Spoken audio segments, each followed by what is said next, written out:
Close your eyes and let the darkness carry you to a place where the impossible becomes terrifyingly real. The Watchers at the Tree Line.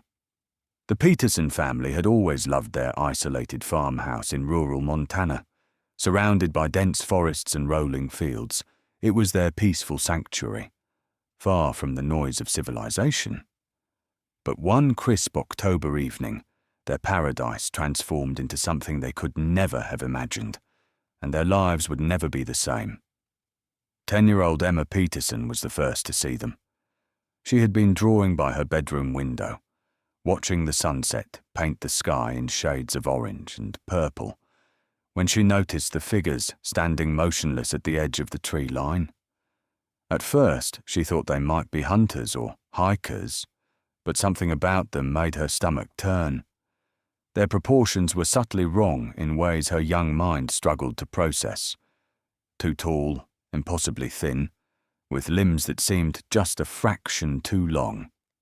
When they moved, it wasn't smooth or natural. Instead, their movements seemed to skip frames, like watching a damaged film with missing pieces. Emma called for her father, but by the time he reached the window, the figures had melted back into the shadows. He assured her it was probably just deer or her imagination playing tricks in the fading light. But Emma knew what she had seen, and the cold knot of fear in her chest told her this was only the beginning. Night after night, they returned.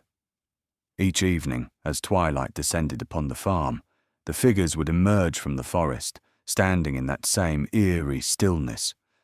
And each night, they drew closer to the house.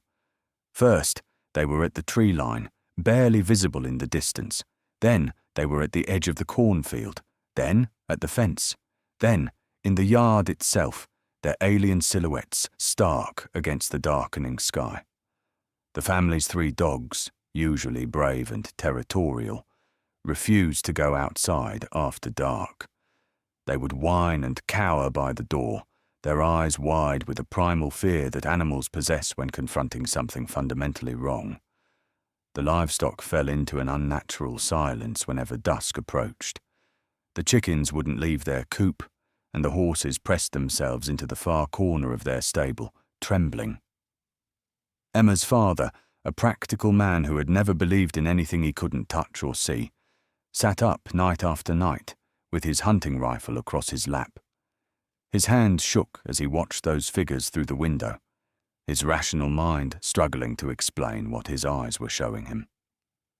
One night, as they stood barely 20 feet from the front porch, he grabbed his high-powered flashlight and aimed it directly at them. The beam simply stopped. As if the darkness around the figures was solid, impenetrable, the light created a perfect circle that ended in mid-air, unable to penetrate the space where they stood. He clicked the flashlight off and on again, tested it against the barn, the trees, the ground. It worked perfectly everywhere except when pointed at them. That's when he truly understood they were dealing with something beyond nature, beyond explanation. They never came to the door. They never made demands or threats. They never communicated in any way that the family could understand. They simply watched, patient and unknowable, their presence a constant weight upon the household. Emma would wake in the middle of the night, certain she could feel their gaze penetrating through walls and windows, studying her with an intelligence that was utterly alien. Her mother stopped sleeping. Dark circles appeared under her eyes as she sat in the kitchen drinking cold coffee, staring at the back door as if her vigilance alone could keep the visitors at bay. Emma's younger brother stopped speaking entirely, communicating only in gestures and frightened glances. The house, once filled with warmth and laughter, became a prison of whispered conversations and locked doors.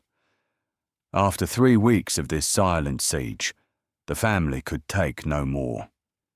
They packed what they could carry in a frantic midnight escape, leaving behind a lifetime of possessions and memories. They drove through the night, putting hundreds of miles between themselves and the farmhouse, and never looked back.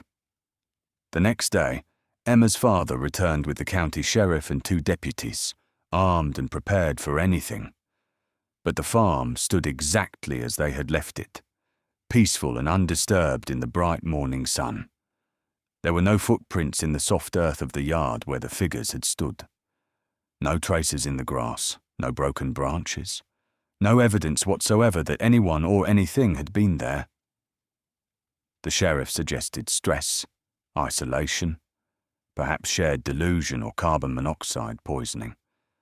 He was kind but skeptical, and his report reflected his doubts. The Peterson family never returned to Montana. They rebuilt their lives in a busy suburb where streetlights burn all night, and neighbours are never more than a shout away. Emma is grown now, married with children of her own. She chose a home in the city centre, where the glow of civilization keeps the darkness at bay. But sometimes, on quiet nights when the world falls still, she wakes from dreams she can't quite remember. And in those moments between sleep and waking, she's certain she can still feel that patient alien gaze upon her, watching from some incomprehensible distance, observing and waiting with the infinite patience of beings who measure time in eons rather than years. Her husband asks her what's wrong when he finds her standing at the window at 3 a.m., staring out at the empty street. She tells him it's nothing, just old memories.